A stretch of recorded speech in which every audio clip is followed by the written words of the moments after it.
Hi, hello everyone. So I am getting ready for Friday, right? Our final discussion section um for this course. Yay. I know we talked last time about wanting some specific examples for the CRIT method. And I apologize to anybody who, you might have thought maybe my comments were a little mean or harsh or anything like that. That was never the intention. It was always meant to guide you to look deeper into the CRIT process.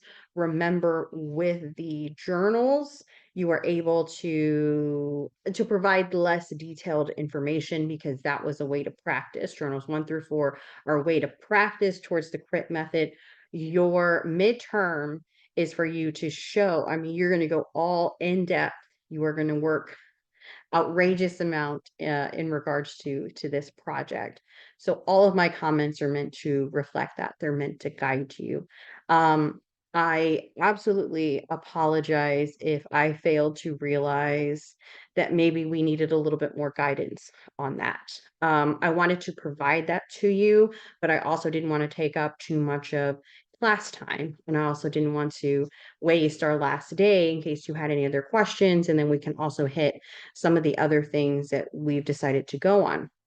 Now, I am a very big believer in the CRIT process. I do believe that CRIT will help you not just in this class, but in your other classes, especially as you move on towards, junior and senior year or third and fourth year, especially as you move on into the workforce.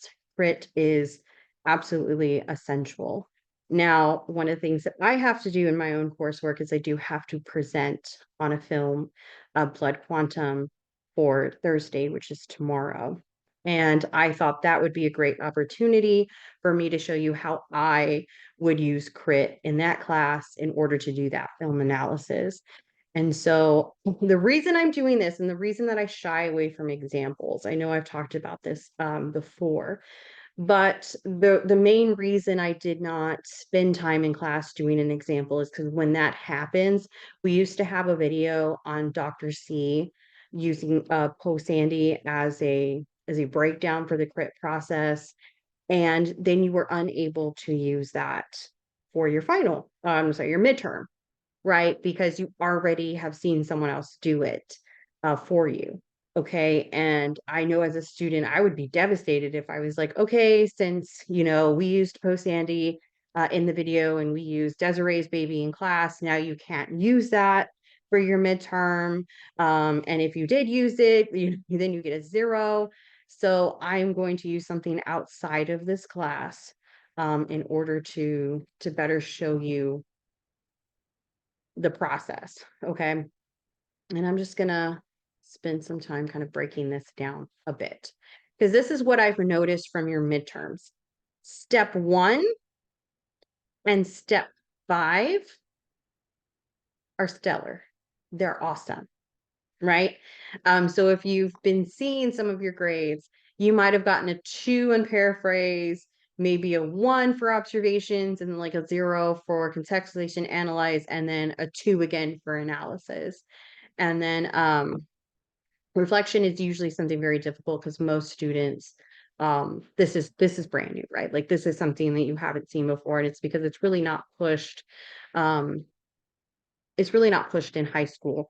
So you can really see that from high school, you were pushed to do paraphrasing, summarization, and go straight into argument. Okay. For those of you that are STEM majors, the way I would describe this is that you need to show your work now, right?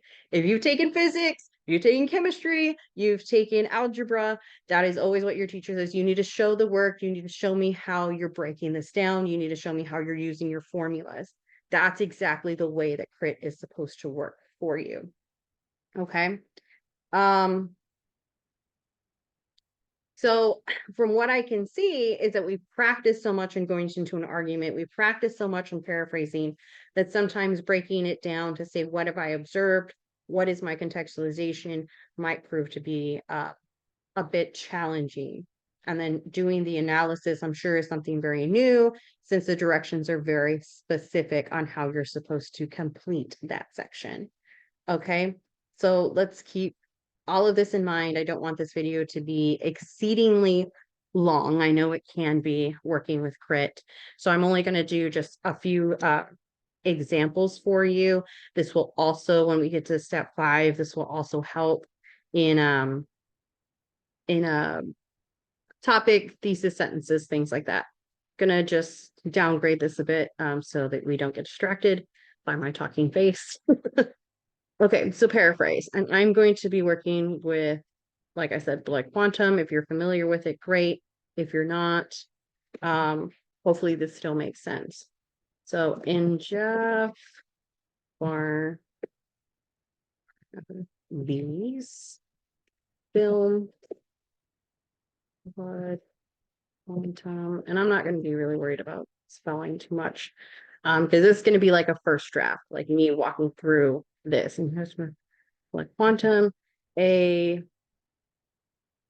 indigenous town located in Canada is immune to the zombie, they also call it Z virus, which turns non-indigenous people into hungry zombies. Right? Oh, I'll have there. Okay, so as the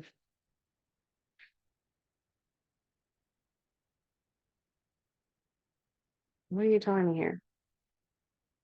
Right. So sometimes these work, sometimes they don't. Do keep that in mind that sometimes if word says let's add this or let's add a comma or let's add a period. Most of the time they are correct, not all the time. So if you're prompted, I would always say, let's look at that. This is probably an indigenous town. All right. As the town members and indigenous people live together, resources start becoming scarce, and the town bully Lysol decides to kill everyone non-immune to the virus.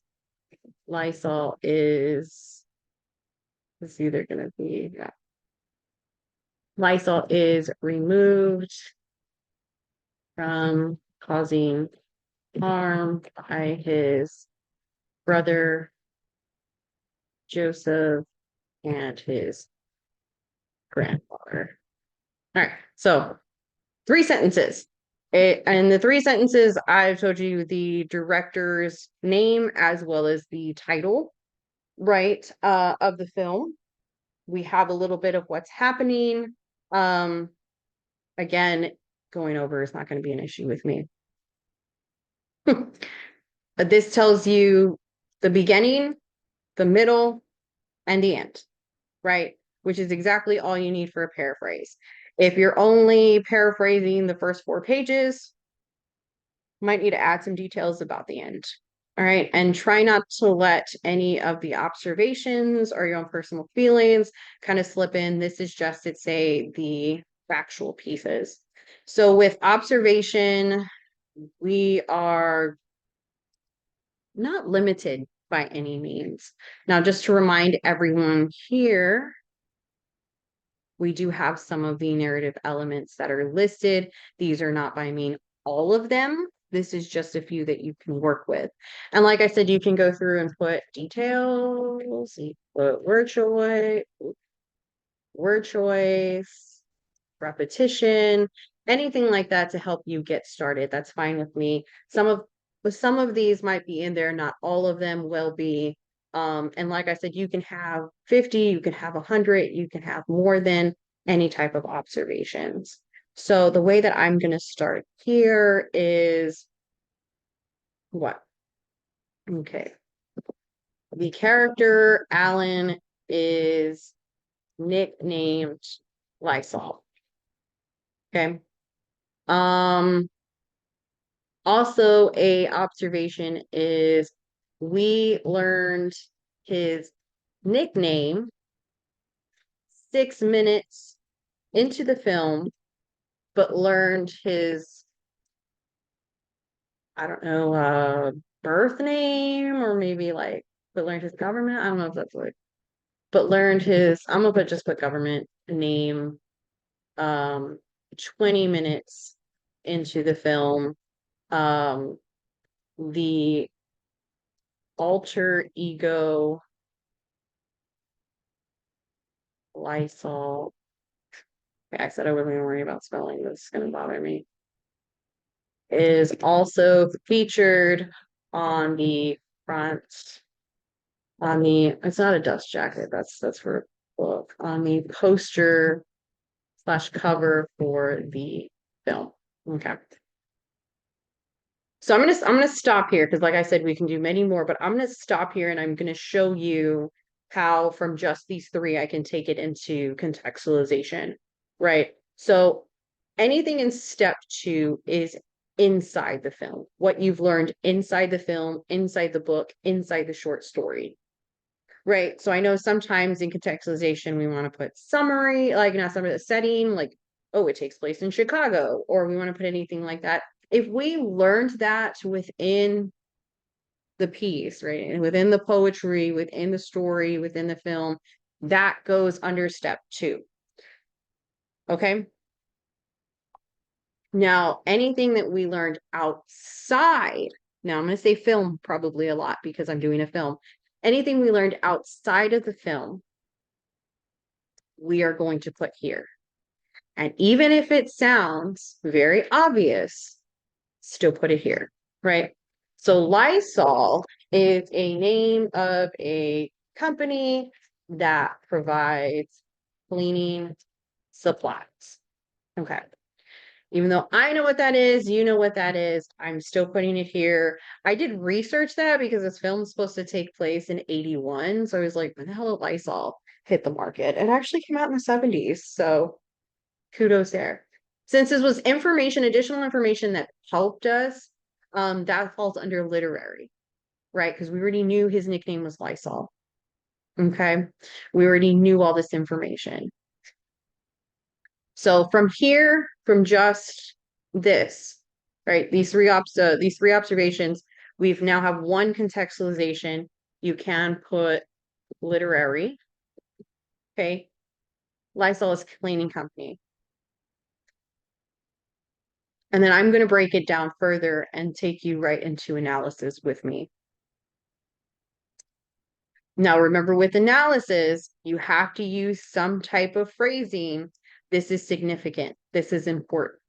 Your observations and your contextualization don't mean a thing if there isn't a reason behind it. Okay? We always need the reason.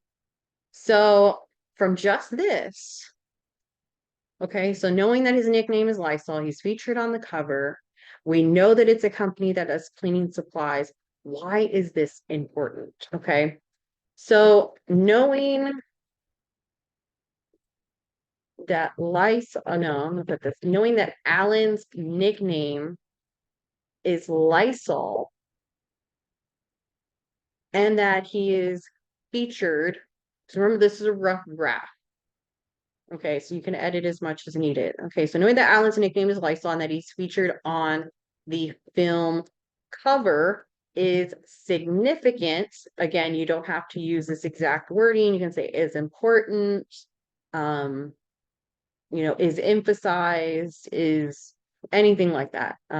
Is significant because it's there. It's probably an easier way to do it. So knowing that Alan's nickname is Lysol and that he is featured on the cover is significant because it demonstrates Barnaby, remember that's the director, it demonstrates that Barnaby is trying to say he is hero.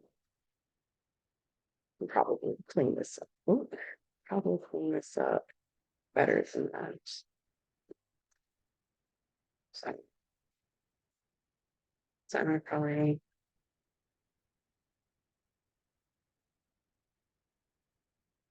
Now, since this is the first draft, I mean, it doesn't have to be pretty. The way I would probably fix this later is that I would say something like Barnaby's hero, or maybe unsaid, right?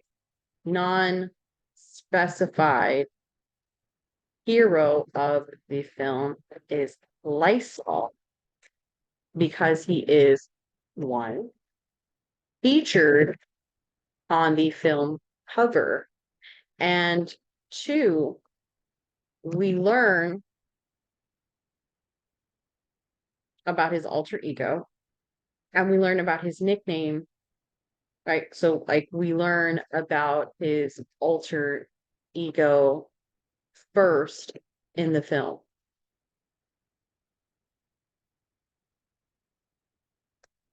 This is how this would go. Okay. So, as you can see, we've gone from paraphrasing to what's inside the film to what is outside of the film to now why is it important? Why does this matter? Why should it matter to you? Why should it matter to me? Why should we pay attention? Okay. That's what these steps are meant to do for you. Now, a lot of you have probably are starting to watch a film or reading something and doing all of this in your head to build your argument, because you've practiced so much on building your argument already, right? For past courses, for past essays. So if this feels uncomfortable, it's meant to. But is it helpful? Yes.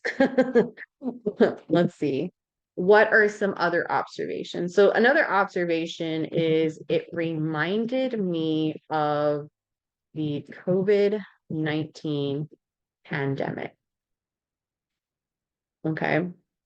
So this is inside the film, getting remnants of COVID-19, even though the characters are supposed to be set in 81. Because okay, it has a disease, right? It's you can catch it, you can spread it. It's in food. Now I'm gonna go back to now here I'm gonna do historical information. So this is what I've learned. The script, this was outside information. The script was written in 2016. Filming took place in 2017 to 2018. The film was debuted. The film was featured in 2019 in Canada and later released in 2012 in the States. So what have I learned here? Okay, so I made a brief observation that this reminds me of COVID-19. Historically, that's not necessarily the case. Okay, this was written before COVID-19. It was filmed before COVID-19. It was featured before COVID-19. And also the historical information or the biographical info that I learned about him is that Barnaby, the film director, was suffering from symptom of cancer. I don't know what type of cancer, but eventually his cancer did lead him to he did pass away due to that. Okay. So it's very possible, which is what I'm going to say here, that there could be some type of disability elements to it. Okay. So here's another thing that I would put, like film director Barnaby was suffering from cancer. Okay, no, again, we're just trying to, right? So maybe researching film director Barnaby was suffering from cancer is significant because, and I'm doing this live, y'all. Right? I don't, I don't have a script that I'm following. So I'm doing this live with you on how you might have come to this material after just watching a film, right? Is significant because that's not even how you spell significant, right? It's significant because the zombie Z could be a metaphor for his cancer, right? So he's suffering from cancer, and then he turned the zombie into a metaphor for his own cancer. That's why this research, outside research and information matters to the story. Okay. And then so on and so forth. So other observations that I made is that it reminded me of the land back movement. Um, if you're not going to specify in here what this means, okay, because I know some of you do, it reminded me of land back movement, and then you describe what the land back movement is. If you're not going to do it here, then you can, this is the space to bring it. So this would be political. What is the land back movement, right? That's what this place is for. Now you might think, well, Dr. C knows what that means. Miss G knows what that means. I know what that means. The guy down the street knows what that means. It doesn't matter. Still write it down, right? The land back movement is so on and so forth. And so here, even though this is very, very small information, right? Because I know we think sometimes with all of this information, it needs to be like you need to have 300 words plus.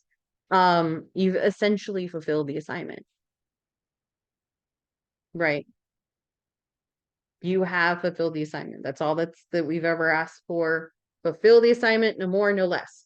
If you do more, I love it. But technically, you've met your literary, you've met your biographical, you've hit political, and we've hit historical.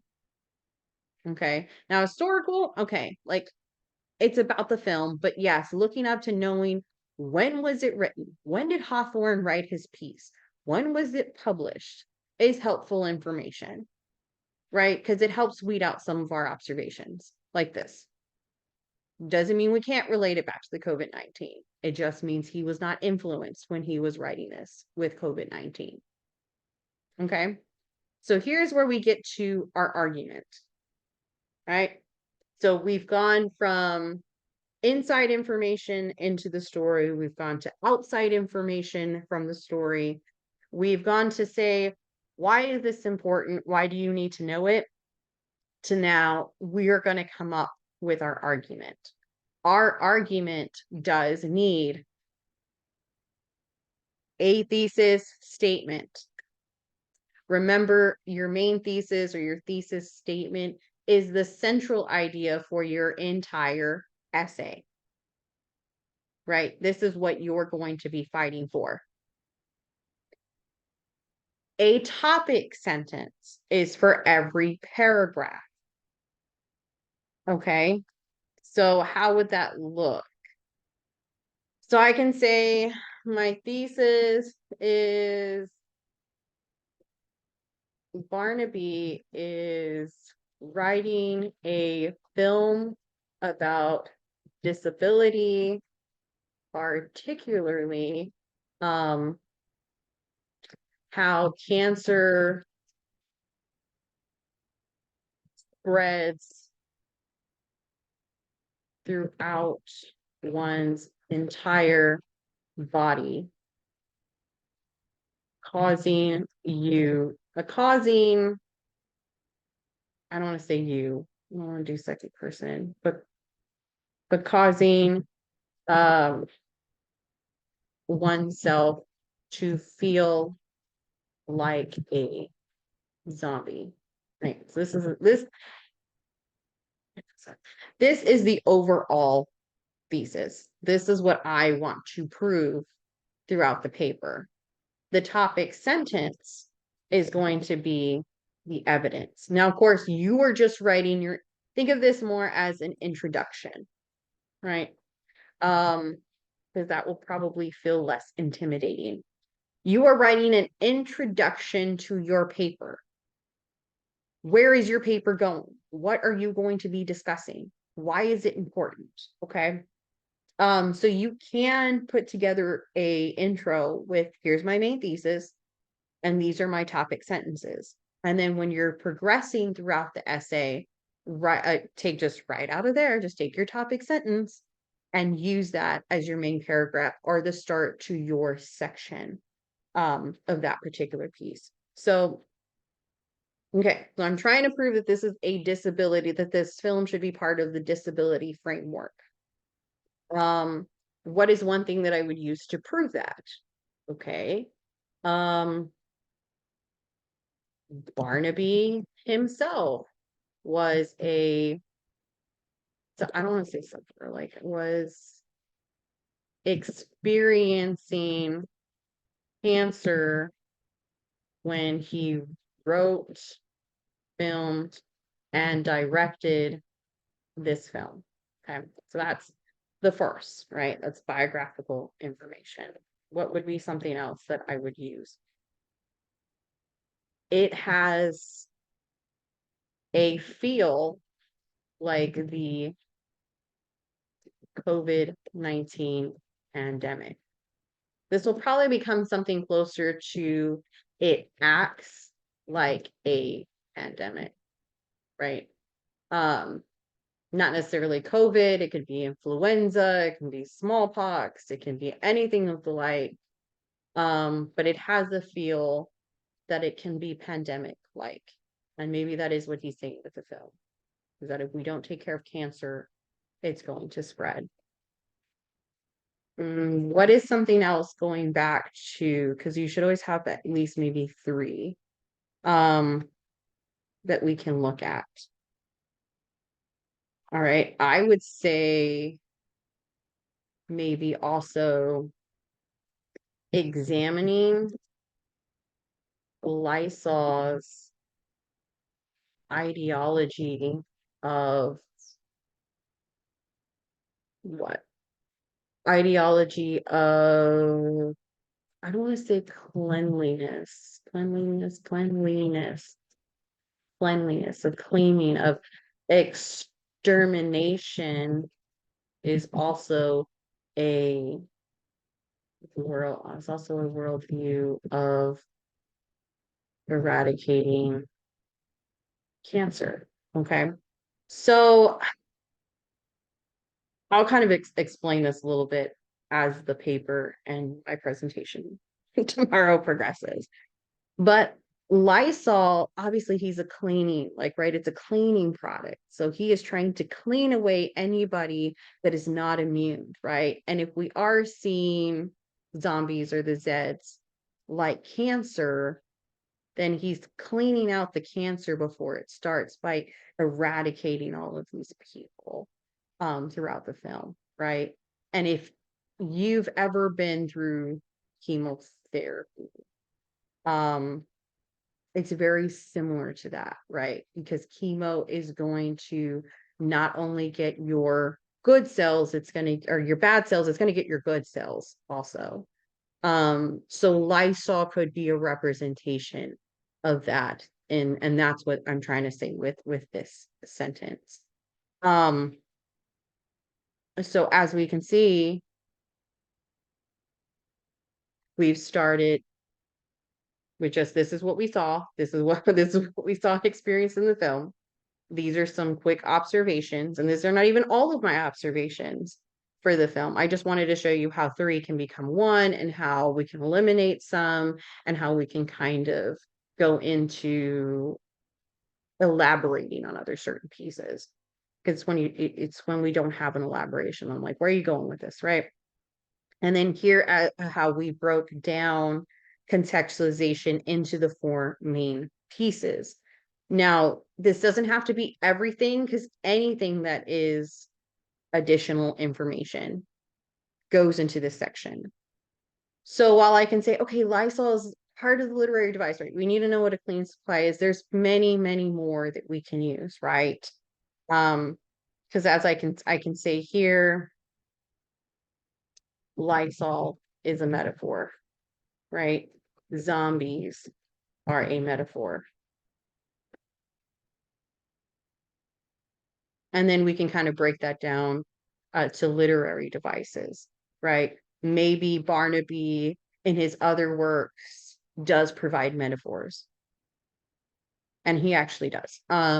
So he also did The Colony, if you're horror if you're horror fans or if you like apocalyptic films or literature. So he also directed The Colony. It has like Lawrence Fishburne, um, the kid that came out in Air Bud, which I think is older than a few of us, and is it Dan Paquin? Anyway, it has another famous actor too. But in that film, while it looks like this is a set of people that are trapped in this kind of like ice apocalypse, and then they have to fight off cannibals, and they're trying to find a spot that has the sun, so that they can grow food, as you know, because they're starving, everything is cold. It's all entirely metaphor. It's not exactly meant to be taken literally. It's meant to act as an allegory. So that is something else that I would probably put here underneath the category of literary, that previous films and works by Barnaby also have like metaphoric tendencies, right? They tend to operate more as metaphors and allegories than um, realistic portrayals.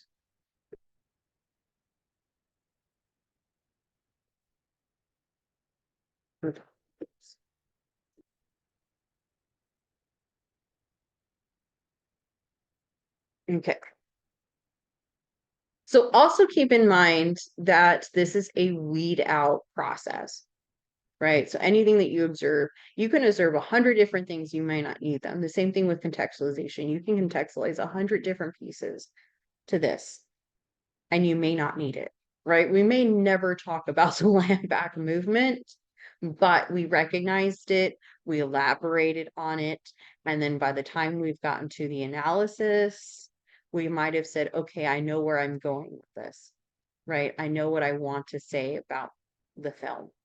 And then my main argument, my thesis, is that this is a film with about disability, right? This is a film about cancer and how cancer can make you feel and act like a zombie, right? And how cancer destroys your body, and how Lysol chemotherapy comes in and kind of eradicates that. And then we have our topic sentences, which is our evidence, right? So if I was actually writing this into a paper, I would have all of this that we've gone over into my introduction. And then I would probably say, okay, here's a section about me just talking about Barnaby and his experience with cancer, me going into a little bit further of what cancer is and how it's, treated and things like that. Um, me talking about pandemics, and maybe there's other type of pandemic literature that exists that's meant to do the same thing, and then going into saying we're going to do a character analysis specifically of Lysol and how he is meant to represent eradicating cancer. He's meant to represent chemotherapy. Okay. Now, here in the reflection part, remember, we do have a couple of things that we want to keep in mind, right? Part of that is limitations. What aspects, and like I said, you can number these and say, okay, like I'm gonna do question one, I'm gonna do, what aspects of the passage are so confused? I'm gonna do section two, what elements did I neglect? Not only in the piece itself, but maybe also part of my argument. Okay, what is something that people could debate? Like, what's a question you could ask me um, about my own argument? It's okay to do that, but when you turn in your final piece, make sure that you do remove any of the questions that you have and write this as a paragraph format. Okay. So, what aspects of the film do I still find confusing? Um, ooh, that is a good question. That's why, that's why I said this is the hard part. Because many of us are not trained to think this way. But I will tell you, if you have this in an essay where you're like, I think this is a limitation and this is what people can say, and this is how I would respond to you, right? So let me start there. I know one of the limitations that people would probably ask me, like, when did Barnaby get diagnosed with cancer?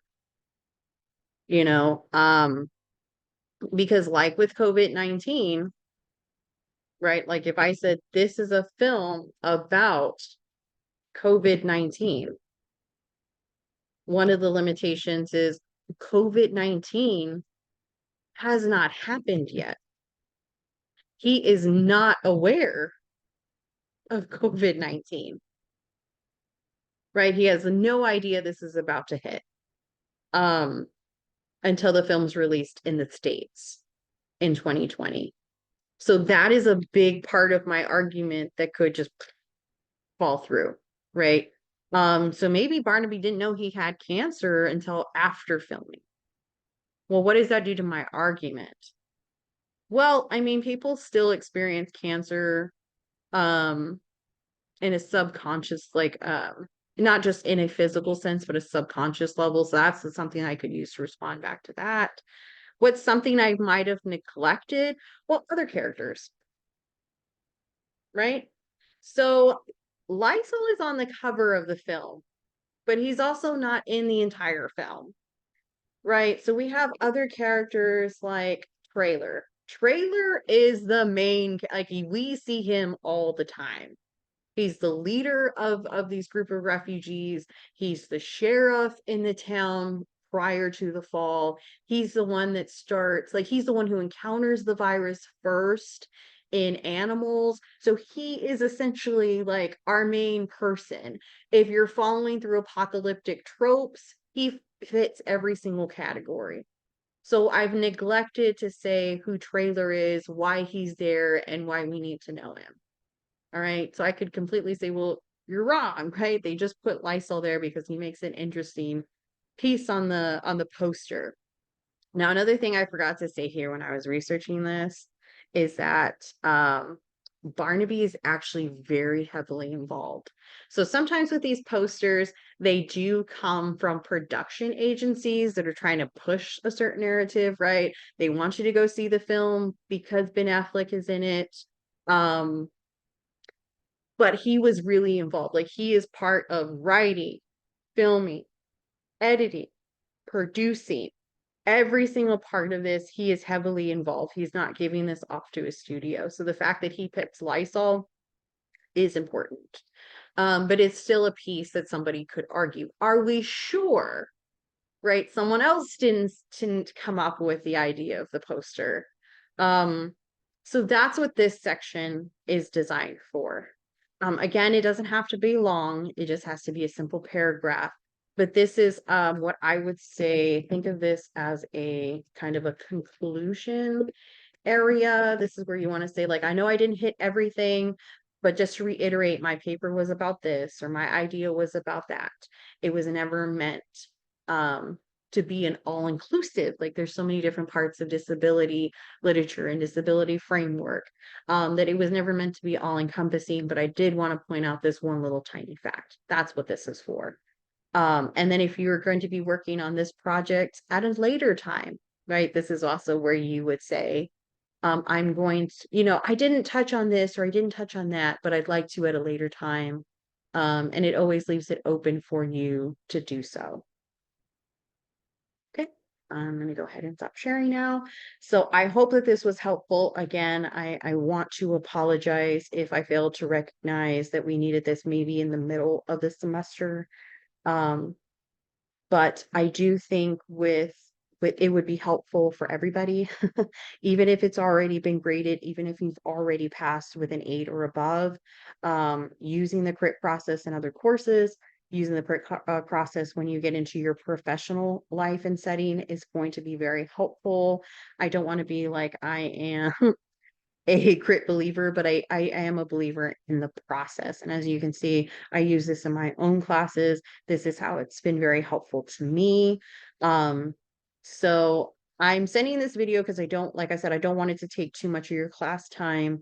And if you are working on the midterm before we do have our last discussion section on Friday, this will kind of help you in any of your formation of the project, or as well as your any of your resubmissions and redoing the piece.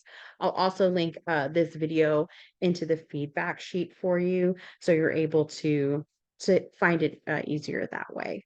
So as always, reach out to me if you do have any questions or concern. All right, bye.